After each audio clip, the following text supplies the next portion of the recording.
Coach Dennis Papadatos, 2016 Wrestle-Offs are in the book. Your assessment on the day? Had some guys banged up. Would like to see some other guys go. Wish guys were a little more active.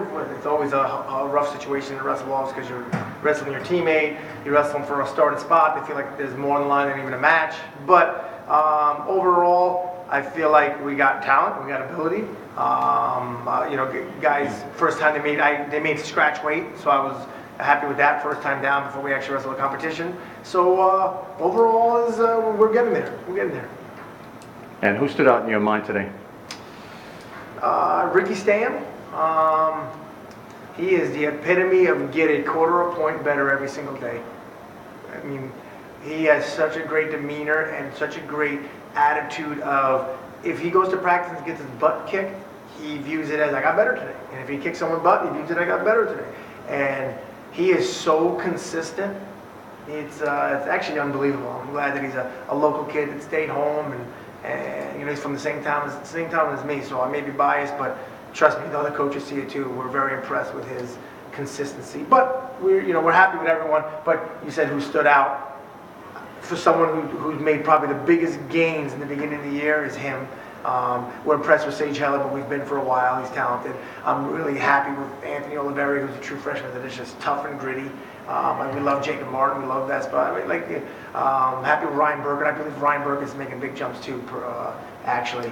And good to have Nays here and Omar back. And but I would say from the beginning of the year to now, Ricky Stam stands out the most. What are some things you're feeling good about going into this season? At some weights we have options. I'm feeling good about that. In some weights, we would like to redshirt some guys, and we feel like we might have that ability. In other weights, as I told some people, they need to step up because we want to redshirt the guy that won today, and we need to know that you're going to be able to do the job. If we're going to redshirt you for what we think might be better for him for the next year. So. Again, I think I see a little more, but the truth is, what I'm most happy about is stuff that me and my staff spoke about that we believed in people came out, and we're like, wow, we're right. I mean, it's a nice feeling when you're right. Not to say that you're wonderful and you're right. That like I said, I spoke to Coach Pataxon, Coach Franco, and Mike Patrick and me, and we have the same ideas of what we thought on people. And then when you see it, you're like, all right, so we do have a pulse of what's going on because we're all right. You know what I mean? So now we can make the adjustments that we're kind of prove, and we're right in good and bad ways. You know what I'm saying? We're like, that person's going to struggle if they don't adjust that, and they struggled, and that person's going to do good in this situation, and they did good. So it's nice that I feel like we have a pulse of what's going on, so we can keep making progress.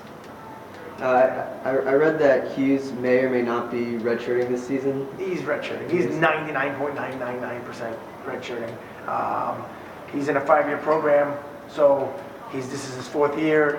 He wrestled this year. He wouldn't have any eligibility next year, and he's in a program that you get like your health and phys ed and master's cert in 5 years. So you can't do it. They take like 18 credits a semester. You can't do it any faster than 5 years. That's why he's redshirting, because if not, he'd be a senior this year. It would be nice to have him when we host a conference tournament in that building. So he'll be back next year. Unless something drastic happens, but we'd like to redshirt him if we can. Great. That's all I have.